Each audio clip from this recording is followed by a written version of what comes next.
ఇక తిట్ల పురాణం అది మీకు తెలియదేం కాదు. ఆ తిట్లన్నీ చూస్తుంటే నాకైతే ముఖ్యమంత్రి గారికి వాళ్ళు ఒక బిరుదు ఇవ్వాలనిపిస్తుంది. దుర్భాష దురంధరుడు. ఈ ముఖ్యమంత్రికి తప్పకుండా ఒక బిరుదు ఇవ్వాల్సిందే. దుర్భాష దురంధరుడుగా రేవంత్ రెడ్డికి మనం ఇవాళ నామకరణం చేయొచ్చు. ఏం మాట్లాడతాడు? పండబెట్టి తొక్కుతా, సీరుతా, సంపుతా, సింపుతా, గుడ్లుకి గుడ్లు పీకి గోటీలాడతా, యాప చెట్టు కట్టేసి లాగులో తొండలిడిస్తా అని శాడిస్టు భాషలో చెలరేగుతాడు ఈ రేవంత్ రెడ్డి.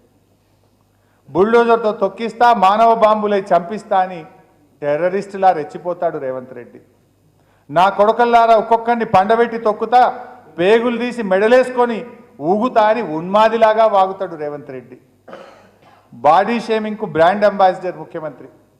పసిపిల్లల్ని సైతం బాడీ షేమింగ్ చేసిన రేవంత్ రెడ్డి నాలాంటి వాళ్ళని చేయడంలో పెద్ద ఆశ్చర్యం లేదు. ఎప్పుడో ఒక్కసారి మాట దూలడం ఎవరి విషయంలోనైనా జరగవచ్చు. కానీ ప్రతిసారి మాట దూలడం, మాట్లాడితే బూతులే మాట్లాడడం సీఎం రేవంత్ రెడ్డికి అలవాటైపోయింది. రాజకీయ పరిభాషను దిగజార్చడంలో ఈ రాష్ట్రంలో ఎవరన్నా ఉన్నారు అంటే ఆ ప్రథమ స్థానం రేవంత్ రెడ్డికే దక్కుతుంది. ఆ ఎనుముల వారి నోట జాలువారిన ఆ ఆనిముత్యాలను కూడా ఒక్కసారి చూద్దాం.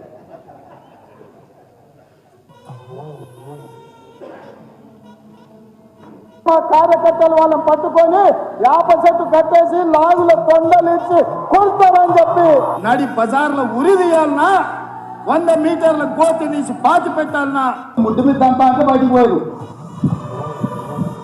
లోపల నా కొడుకులు ఛానళ్ళు ఉన్నాయి కదా అని అడ్డగోలు చేస్తే చూసుకుంటూ ఊకుంటా అంటారు. పండబెట్టి తొక్కి పేదలు తీస్తే గాడ్డ కొడుకులు నొక్కనొక్కని బోర్ల పక్కన పండబెట్టి తొక్కుతాం. ఈ సన్నాసి రండ లఫుట్ నా కొడుకులతో గుండుగా తీసుకుంటా అచ్చనే నా కొడుకల్లారా రండి. అరే సన్నాసి పట్టుకున్న బుల్డోజర్ పెట్టి తొక్కిచ్చి సంకనాకడానికి పోయిందిరా దరిద్రులారా. పడన బుద్ధి లేని గాడిద కొడుకు శిష్యుడు గురువు అని మాట్లాడితే బుడ్డి మీద పెట్ట అంత అవి వింటే మనం కూడా చెడిపోతాం. పని